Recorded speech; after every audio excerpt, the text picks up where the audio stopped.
Hi, Max Brantley with the Arkansas Times on Thursday, May the 5th. News in Little Rock today. The Little Rock School District confirms that dozens of people have received notice of non-renewal of jobs in the district next year as reorganization continues for the district to meet the coming budget cuts, both from a reduction in state aid through the desegregation lawsuit and the loss of students to expanding charter schools.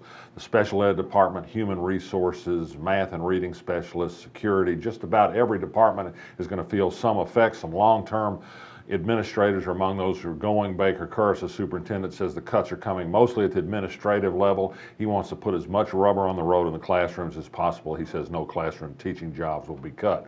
Kurrus, in describing these changes at the Little Rock School District, talked a little bit about his own future. As you know, he's been fired as Little Rock District effective July 1st by Johnny Key, the Republican Education Commissioner, because Kurrus spoke out against the expanding charter schools.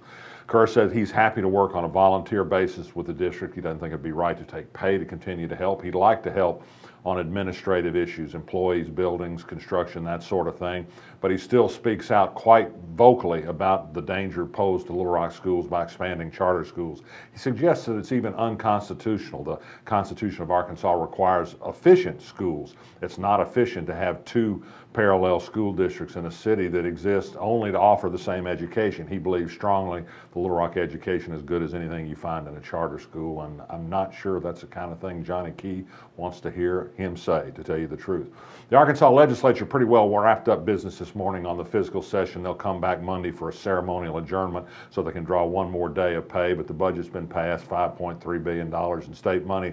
They'll be back in just a couple of weeks to talk about highway money at a special session. The governor hopes to pay for highway construction with some one-time surplus, and just prayers that the money keeps coming in. He'll cut spending in other agencies if need be.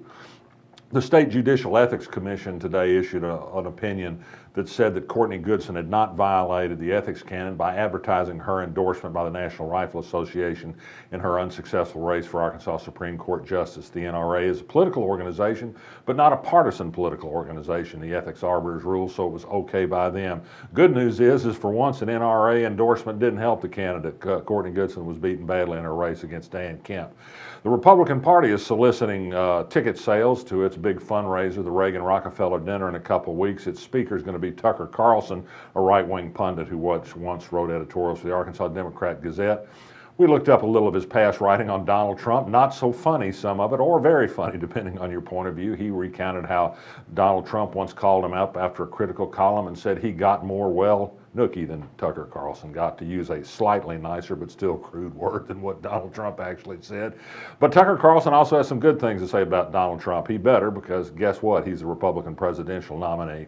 The ACLU is out with a report today that talks about the danger to women's reproductive health care, and men too for that matter, because of the growth and ownership of hospitals by the Catholic Church in the United States. They have bishops' directives that prevent them providing some health services, such as tubal ligations, and one woman in Arkansas is mentioned in the report because of the dangerous health situation she found herself in but was unable to get treatment for at a Catholic-owned hospital in Rogers, Arkansas.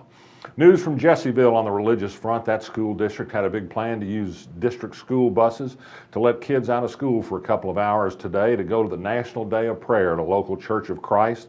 Some humanists got word of this, protested, and so the school district is now not using its own buses to send the kids, but giving them a field trip free on their own if the parents take them out of school or a church bus arrives to let them go celebrate the National Day of Prayer. I have a solution. Let's go to school during the school day and let people go to church when they want to go to church. Kind of radical, I suppose. And finally, we have to think about some of the great ads that are going to be made in the days ahead with the Donald Trump candidacy. For example, you may remember when Asa Hutchinson said a few months ago that it was time for Arkansas to stop the Donald Trump show. Well, yesterday he said he's backing Donald Trump for president all the way. Are there any principles left in the Republican Party or mere partisanship? You decide. I'm Max Brantley. I'll be back tomorrow. You feel it in your heart. The spirit of Little Rock. We've had that spirit since 1927, helping build our city by producing decades of leaders in the heart of our state. We are the heart of business and innovation, the heart of politics and government, the heart of arts and culture, and in our city beats the heart of a Trojan. UALR, we are Little Rock's team, and Little Rock